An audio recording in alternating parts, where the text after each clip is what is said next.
Hello, I'm Russell Kane, and guess who this is? Auntie Christine. It's Auntie Christine, and you're listening to Nextbase. It's our Summer Unlocked podcast. If it's the first one you've dropped into, let me just catch you up. We're trying to keep people amused while they're on their long domestic drives, all the way from John O'Groats to Penzance. People are going on holiday all over Scotland, Wales, England, and Northern Ireland, of course. Mustn't forget Northern Ireland. And it's the first time, really, in modern history that people have gone, do you know what? I don't need Spanish sunshine. What I need is 6 hours on the M6 with a 5-year-old vomiting into a bag while I argue with my partner and our marriage has irreversible damage. The main benefit is you can capture your crumbling relationship on a Nextbase dash cam. I mean, I wouldn't recommend reversing it, but if you are in a traffic jam for long enough, film yourself arguing. You can create your own little episode of Coronation Street or EastEnders, cut it up. Could be a viral YouTube hit, guys. So, I want to call this episode Hazard Lights. It's about all the things that can go wrong when you're on holiday. Now, if we were an American podcast talking about American driving, there would not be an episode called Hazard Lights. Do you know why?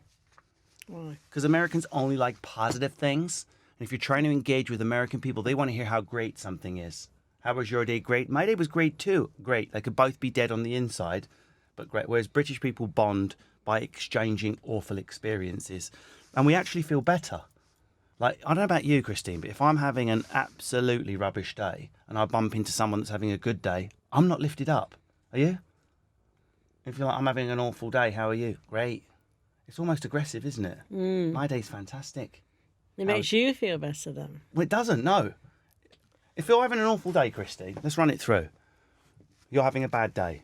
Really bad. Yeah. Ask me how my day was. How was your day? It's great. I'm having a wonderful day. Do you feel lifted up? Answer honestly. See? I don't like that one. No. What I'm saying is British people bond by saying, how was your day? Rubbish. My day was rubbish. Let's go to the pub and drink. Happiness. I thought you were going to say something like, you had a great day and we did this and we did that and did the other. And then you say, oh, it cheers me up. But that means you're a nice person. The average British person wants to hear about other people's misery so they feel better about their own lives. That's just the way we are, Christine. Whereas an American will be like, yeah, I'm good too, bro. Anyway, we're going to go there. We're going to talk about horror stories. People don't want to hear about an amazing... Oh, yeah, I went to the Maldives and everything was perfect. Do you? Get out of my house, never visit again. I went to Blackpool. I caught chicken pox and my holiday ended early. Great, I want to know more. That's where we're going. Now, recently you did go near Blackpool. Where did you go on your holiday? So you've done your staycation this year. Where did you go, Christine? Tell us about it. Where did you stay? It was a caravan this year, was it? In a caravan in Wales. In Wales, whereabouts? Llandudno?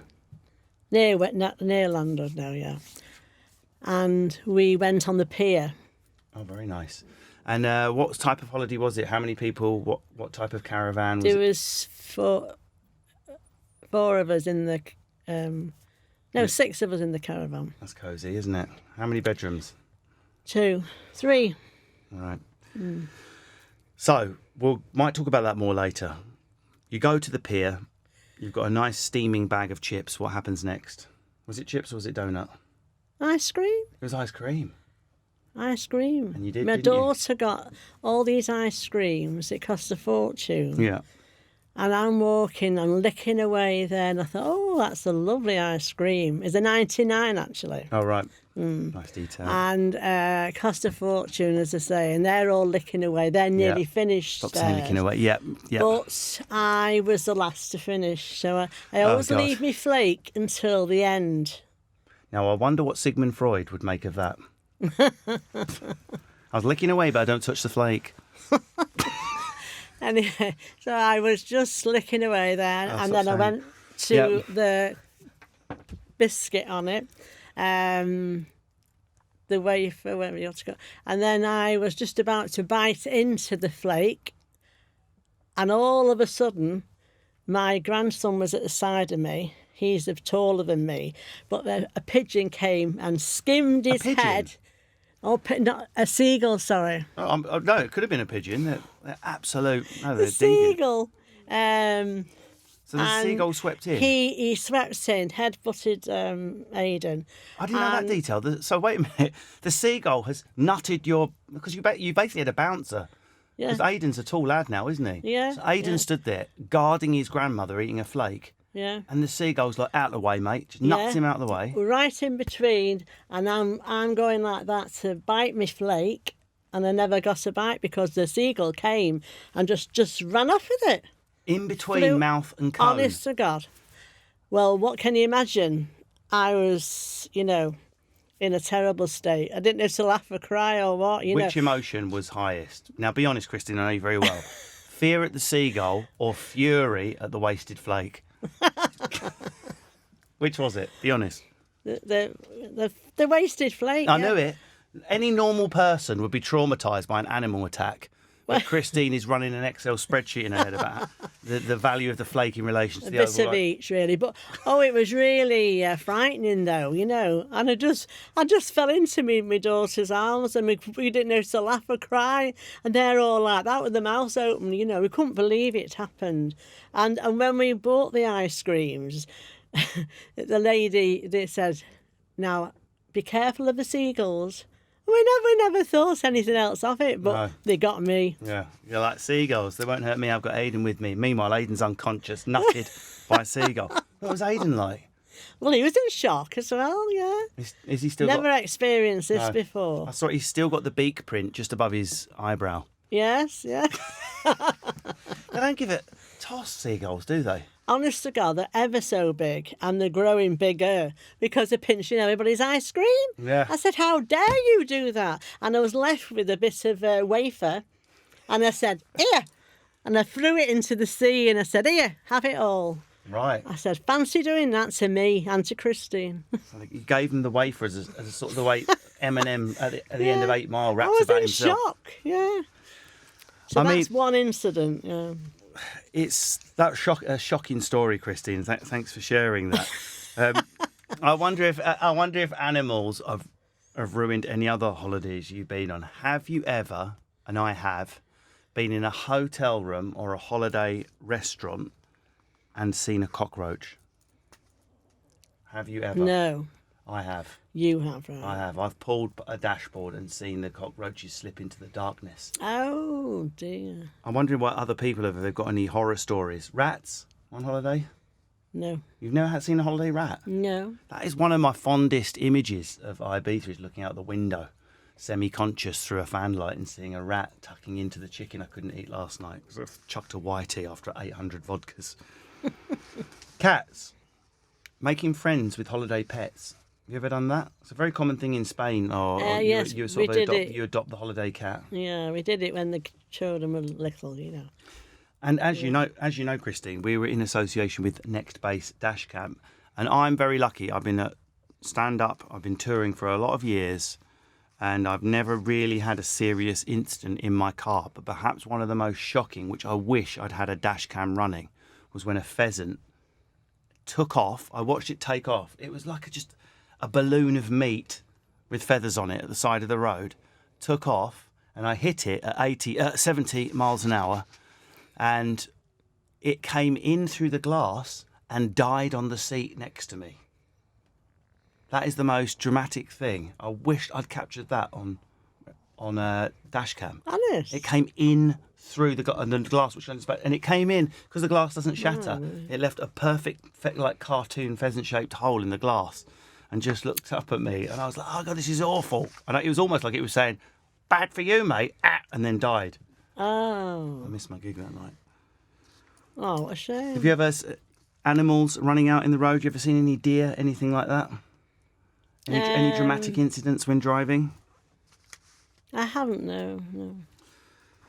Well, I think the seagull incident was dramatic enough for all of us. I want to talk a bit about different types of holiday we might go on, because there's definitely two types of British holiday, isn't there? There's in the middle bit of the country and the edge bit at the coast. And you're either a seaside town person or you're not. And you definitely are, aren't you? You loved Blackpool as a kid, right? Cleveleys? Tell everyone about Cleveleys. What is Cleveleys? Well, we go... we've always gone with the children so many generations. But what is Cleveland? Is it part of Blackpool, or is it just north of Blackpool? Is it where? It's a quieter part of Blackpool, and we go for the day. And we go into around the shops. Then we have fish and chips. Yeah. Then we Which go in the arcades. you share with the local seagulls. You share them out fair and square. Well, they don't come at you in Cleavers. It was only Landud now. It is the Welsh seagull. Yeah. It probably sensed you were He's English. the biggest one, yeah. Then we went round the shops, fish and chips. It's just the same routine, really. What about arcades? And then the arcade, we used to take them in there. See, I don't get arcades. No. I've never, in fact... If you want to throw your money away, well, I suppose you go in. But if you're very careful with your money, you don't love it. go in. You love a flutter, don't you? Because Yes, you've been to Vegas as well. We go to Vegas. We've been 5 times now. So you love a flutter. Yeah. You know, I love almost everything I do in TV, radio, and today, podcasting in association with Nextbase dashcams. But there is one thing I did which I did not enjoy, and I will admit it right here in front of you, and that was Tipping Point, which is basically the arcades brought to life on TV. It is, yeah. What is the point of something where you can't control the outcome? You get them mad, don't you? What is the point? So Shepherds come at me. Can you guess what percent of my general knowledge I got right? Guess. What percent? Don't know. 100, obviously, Christine, 100%. I got every question right. I got the maximum counters you can get. How much money did I win? Well, you watched it. How well did I do on Tipping Point? You did very well, but No, I that didn't. counter didn't go down. I went out first. Right. With the audience mocking and laughing. Yeah. I got nothing. And this is my issue with the arcades. The one that this really causes tension in my marriage, because the one Lindsay likes is the stupid one where you drop a coin down and the shelf comes across. Ah, yes. I've got to stand there while she does that. Like, what are you, Tudor? Well, it used to How be backward in pennies. time are you to be impressed by a glittery coin dropping down on a shelf? You'd literally have to be from 1450. It used to be a penny years ago when we were little. Yeah. And then it went to 2p, and then it went to 10p. And then it might be £1 now, I don't know. But I wouldn't go on them now.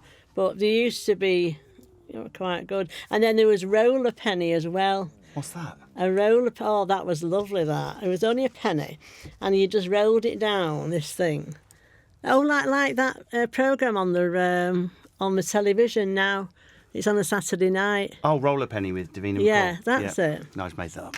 You roll it down, then you've got to go into the winning thing. And if whatever you went into, if you got it in the winning one, it dropped down. That was good, though. I cannot get into your passion for the arcades. I'm jealous of it. I do like a beach holiday, though, because obviously part of my childhood was in Enfield. The other massive part of my childhood was Southend. And I've got a massive soft spot. I ended up living in Southend as an adult as well, Shoebury-Ness. I've got a bus named after me in Southend. So they put like the names of local people that have lived there. Ah. So, ladies, if you go to Southend, you can literally enter me. And I know that's what a lot of women dream of doing, is entering a bus called Russell Kane. It's a very modern thing. It's a very gender-neutral thing to do. And so I love the coast, and I love being on the beach. And I love all of that. Have you ever done a risky beach change with what I call a towel changing room? Are you any good at it? So that's where all you've got is a towel, and you have to get fully changed on the beach. I'll tell you what I used to do when I was a little girl. We used to go to, say, Palma Nova or wherever. What's Palma Nova? It's in Mallorca. It's a... Bloody hell, that escalated quickly. We were on Southend eating chips. Oh, sorry. Hang on, you went to Mallorca and we as a went kid? in the sea. Yeah. And my dad used to always buy me a lilo. So he used to blow it all up.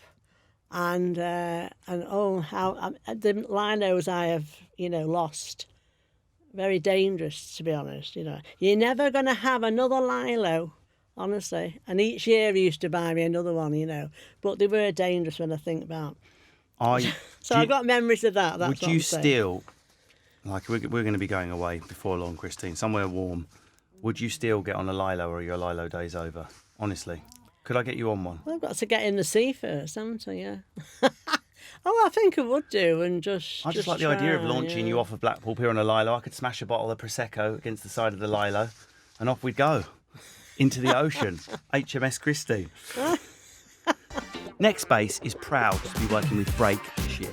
Break is a national road safety charity that exists to stop the needless deaths and serious injuries that happen on roads every day, making streets and communities safer for everyone. Get your hands on a Nextbase dashcam, free family tickets to top destinations around the UK, or a family holiday worth over £2,000. Traffic. How do you deal with traffic?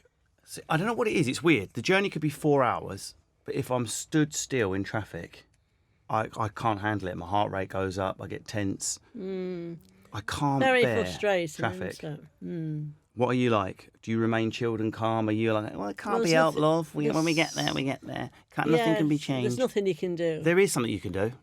You could rip off your sun visor guard and throw it out the window. There's something. It didn't change anything, but it's something you can do.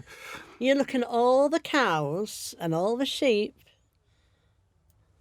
Yeah. You know, there's nothing else you can do. You've just got... And then if you're going to Blackpool and you're on the motorway, you say, what we used to all, my mum and dad say. Now, the first one to spot Blackpool Tower, you'll get £1. Ah, right. So that's a good game you can play, is spot things that get paid. You have to make it difficult enough or you'll be skint by the time you get there. So... well, there were 7 years between me and my sister, you know, Yvonne. And, but, you know, I used to get it first, you know. I bet you did. Who can spot Blackpool Tower? There it is, There's a 1 year old. Yeah, I won that one, Mum. I'm 7. Give me the money. Yvonne would have been 1. That's fair, isn't it? No, I was a bit older, yeah. Yeah, 9. It was 9 and 2. It was good fun. It was just to pass the time away when you were in the car. I'll tell you something else which can really bugger up what you think is going to be a good holiday. The transfer. So if you've flown somewhere and you get off the aeroplane and you've got to get in a car and you realise it's a 2-hour transfer. Did you ever do any of those Spanish holidays where you're on a coach that stops at about 1,000 hotels before your one? We didn't do 2-hour one. We wouldn't go somewhere when it was that. Yeah, but it's a half an hour journey, but the bloody coach stops at every hotel. Is this going to be our hotel? No, it isn't. Is this our hotel? It isn't. And the hotels get worse and worse. Yours would be the last one, won't it? With one star hanging off and a rat bathing in olive oil in the fountain. And you're like, please don't let this be my hotel. Please. And he's like, if you know it's coming. Please say your prayers. Yeah. But you went to Vegas, didn't you? You had quite a long transfer there. Lindsay told me about it. The coach went to every hotel before it got to your one. We were probably the last, yeah. I can't bear that. I know. Once I'm there, I need to get in, get my case in, and then get to the pool or get to dinner. Quick question. The first time we went to Vegas, it was for my mum's 80th birthday, you know. And we had we hired a limousine, you know, to take us to the hotel, and it was lovely, you know. Got photographs of my mum there and all the people who went. It was really nice, and but luckily it was air conditioning. Still though. So that helped, you know. I've got a quick question for you. There's definitely 2 tribes on this earth. Those that unpack as soon as they arrive, i.e. superior human beings that deserve to exist, and those that live like tramps for a week, turning over their luggage.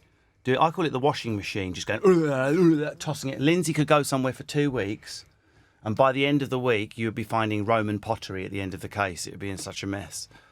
Are you an unpacker? No, I'd go and explore first. Okay, but if you're there for 2 weeks, would you at least unpack on the first day? Perhaps in the afternoon or something. But Lindsay doesn't unpack. She just never unpacks.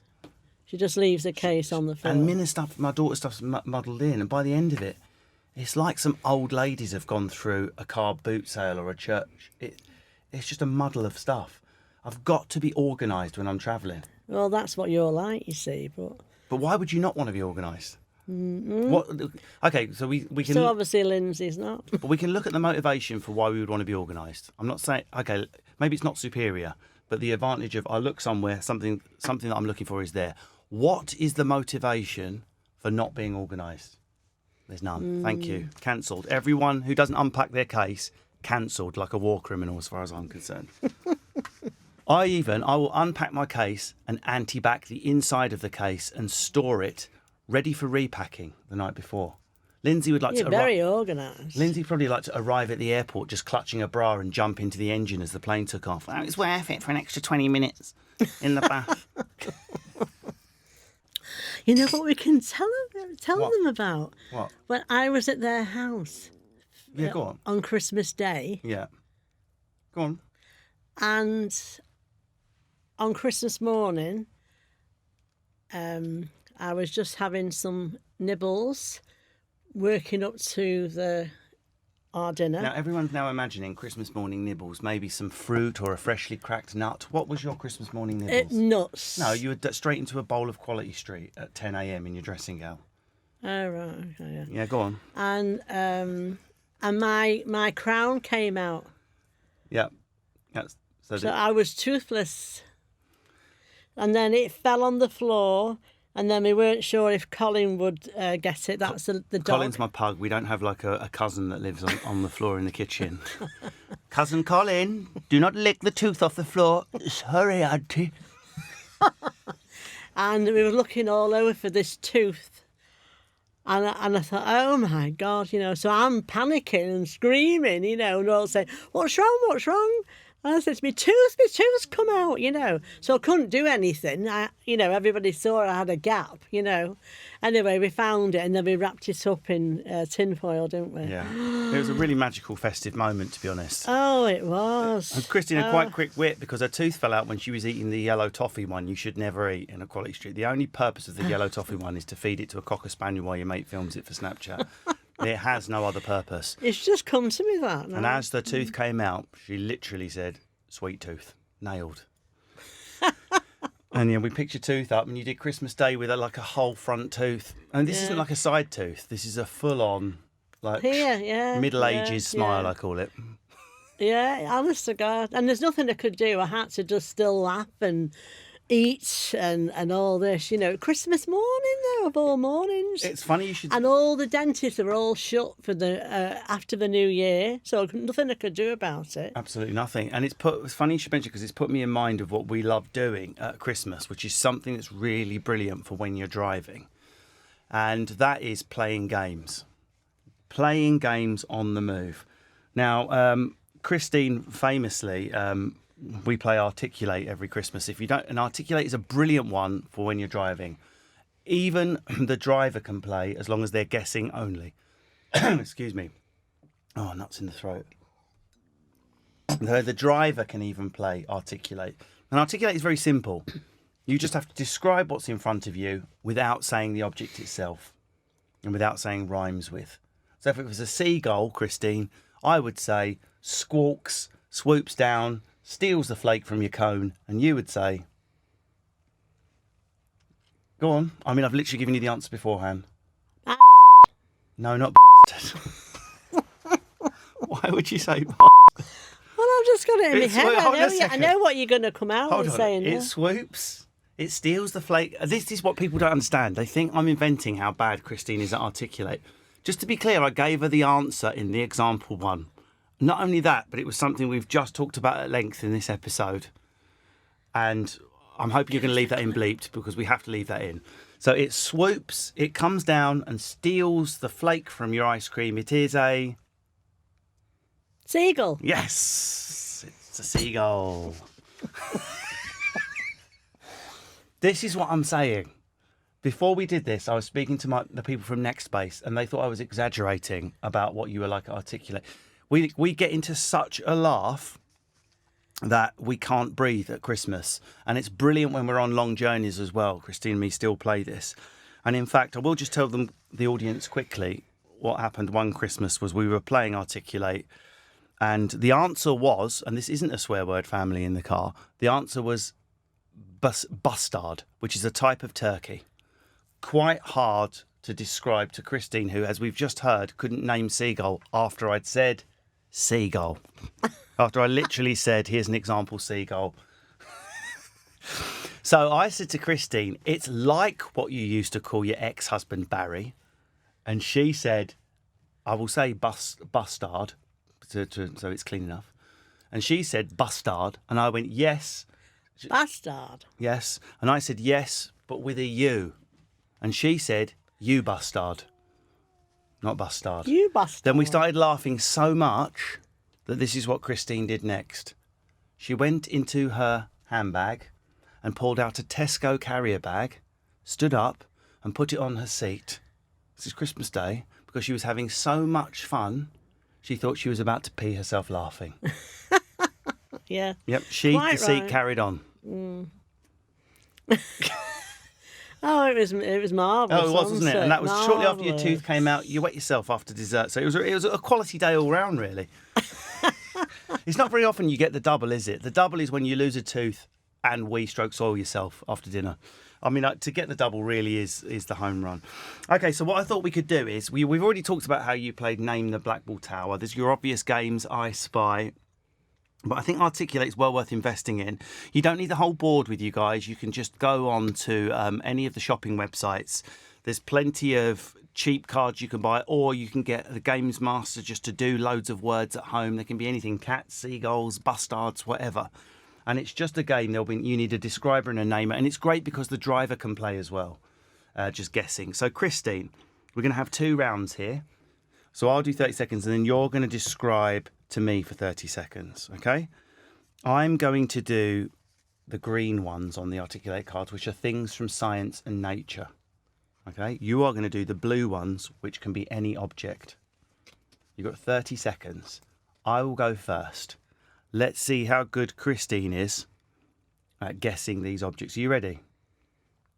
She's shaking her head for the benefit of listeners. Let's go.